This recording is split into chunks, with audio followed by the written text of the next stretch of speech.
Jannah, bi'idhnillahi ta'ala.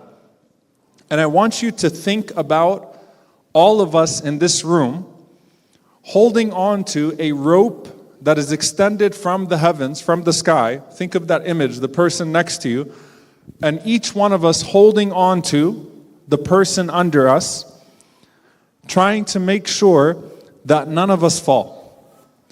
And subhanAllah, oftentimes when we talk about how to get back to Allah subhanahu wa ta'ala, we forget, and I'll go to the very end of the Quran, a surah that we often recite. وَالْعَصْرِ إِنَّ الْإِنسَانَ لَفِي خُسْرٍ إِلَّا الَّذِينَ آمَنُوا وَعَمِلُوا الصَّالِحَاتِ وَتَوَاصَوْا بِالْحَقِّ وَتَوَاصَوْا بِالصَّبْرِ. Allah swears by time. We're all hanging on to this rope, and by time as it vanishes. Innal insana lafi khusr. Everyone is in utter loss. Illa alladhina amanu wa amilu salihat. We usually get that part. Except for those who believe and work good deeds. Wa tawasaw bil haqqi wa tawasaw bis sabr. And then they cooperate with one another in good, and they cooperate with one another in enjoining patience upon that good. SubhanAllah, the idea here is a very compelling idea because every part of the ayah connects to every part of the ayah before. The idea that you are in loss unless you work together. You are in loss as a community and as an individual unless you work together, unless you hold on to each other and try to maintain that connection to Allah subhanahu wa ta'ala. It's an extremely compelling idea. You can't do it alone. The Prophet sallallahu alaihi wasallam warns the one who abandons the jama'ah, who abandons the group of people, who abandons the group of the Muslims, because shaitan will always attack the lone sheep. No matter how strongly committed you are to the theology of Islam, and no matter how committed and disciplined you think you are with your desires, and no matter how certain you are at the moment in the hereafter, if you don't have people around you that you help and that help you, then you will lose.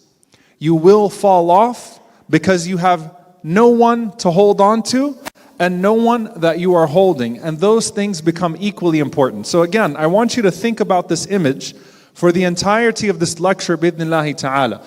Holding on from the heavens, because ever since Allah subhanahu wa ta'ala expelled Adam alayhi salam and forgave him from paradise, Allah subhanahu wa ta'ala has called us back to that, and we are not just on a journey to get back to Allah subhanahu wa ta'ala in the physical sense in Jannah, but to remain connected to Allah subhanahu wa ta'ala with what He sends down from the heavens. And this idea, subhanallah, of a connection to Allah in that sense, the Sahaba were very intentional about their language. Anas ibn Malik radiallahu ta'ala anhu says, and I'm going to ask you who the narrator of this hadith is in a bit, inshallah ta'ala, to see if you're still awake.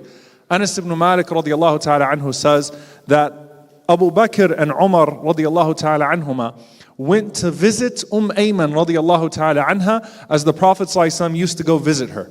Ayman, the mother of the Prophet ﷺ after his mother, who used to hold him sallallahu alaihi wasallam when everyone that he loved passed away. She was always by his side sallallahu alaihi wasallam.